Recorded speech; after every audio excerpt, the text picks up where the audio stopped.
పని చేస్తే వెస్టీజ్లో బీభత్సమైన డబ్బులు ఉన్నాయి.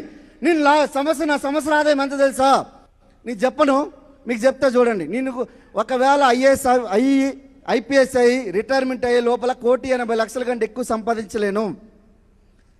ఐఏఎస్ ఐపీఎస్ అయిపోయి ఒకవేళ నా దశ తిరిగి మన కేకే సింగ్ సార్ లెక్క నేను ఐపీఎస్ ఐఏఎస్ అయిపోయి నేను రిటైర్మెంట్ అయిపోయిన తర్వాత 60 సంవత్సరాల తర్వాత నాకు కొద్దిగా అప్పుడప్పుడు కొన్ని చర్మ ముడతలు పడిపోతుంది. ఈ టైంకి వచ్చేసరికల్లా 1,80,00,000 సంపాదిస్తాం.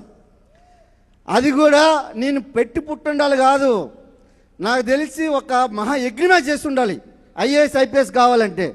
కానీ నేను రిటైర్మెంట్ అయ్యే లోపల వచ్చే 1,80,00,000 నా సంవత్సర ఆదాయం వచ్చి 2,40,00,000 ఇక్కడ వెస్టీజ్లో. ఇంకా ఏం ఆలోచిస్తున్నారు నాయన మీరు? ఏం ఆలోచిస్తున్నారు? వెస్టీజ్లో డబ్బులు లేవా? మన దగ్గర యాటిట్యూడ్ ఎందుకు ప్రాబ్లం? భారీ సార్ ప్రతిసారి చెప్తుండ్రు ఎవ్రీడే యాక్షన్. ప్లాన్ చెప్పడానికి ఏముంది? ప్లాన్ చెప్పినప్పుడైతే నేను ఇట్లా డ్యాన్స్ చేస్తా. ప్రతిరోజు ప్లాన్ ఏముంది ఇందులో? పెద్ద సీక్రెట్ ఏం లేదు. మీరు ఒక పెద్ద చదువులు చదవాలనుకో, మీకు నాలెడ్జ్ పుస్తకాలతో కుస్తీలు పడాలి. గవర్నమెంట్ జాబులు కావాలంటే పుస్తకాలతో కుస్తీలు పడాలి. మీకు 16-18 గంటలు చదివితే నాకు ఉద్యోగం వచ్చింది గవర్నమెంట్ జాబ్. 14 సంవత్సరాలు చేసిన, అందులో ఏమీ లేదు.